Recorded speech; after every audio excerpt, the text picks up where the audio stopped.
solve the square root of 3x minus x plus 1 equals the cube root of x minus 1 graphically. Round solutions to the nearest hundredth. To solve this graphically then, we'll start by saying that y sub 1, which we'll enter into the calculator, would be equal to, and we would enter it as the square root of 3x minus x and then plus 1. Then we would say y sub 2 equals the other side, and the way that we would enter this into the calculator is a little different. We would take the expression x minus 1 and put it in parentheses.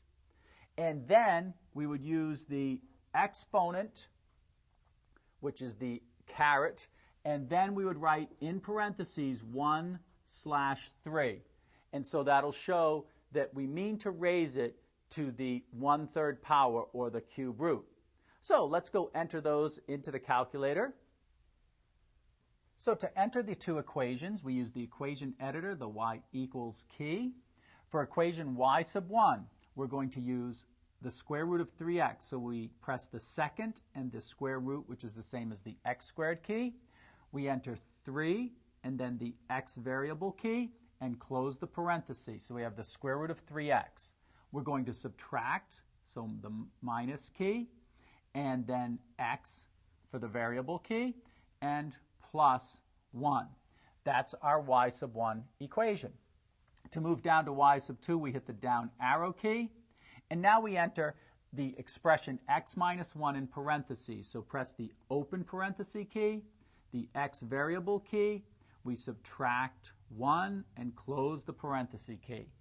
We're going to raise that, so we use the caret or the exponent key.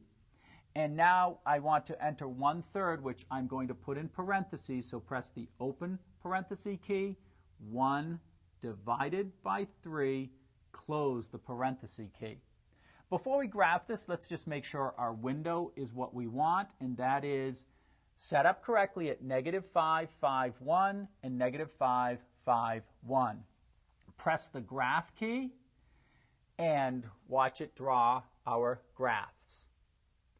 So we see the second one coming in, and we see that they do in fact intersect.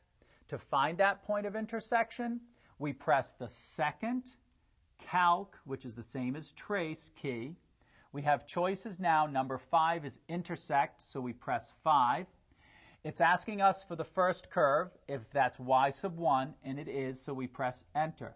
It's asking us for the second curve that we want to use, y sub 2, and that's of course yes, so we press enter. Now it's asking us to give it a guess for where approximately the intersection is. The guess is set at x equals 0, but we can see that the intersection is beyond that. So we use the right arrow key to move the cursor along, in this particular case, the curve that's below. And when we get close enough, we can just hit the enter key and it will calculate that point of intersection. The point of intersection it gives us is x equals 2.6328903. And we could read the y, but we're only looking for the x value here. And so we were asked to round this off to the hundredth. So it would be x is approximately equal to 2.63. And now that we have where they intersect, let's write our solution, which is that x is approximately equal to, rounded off to the nearest hundredth, 2 and 63 hundredths.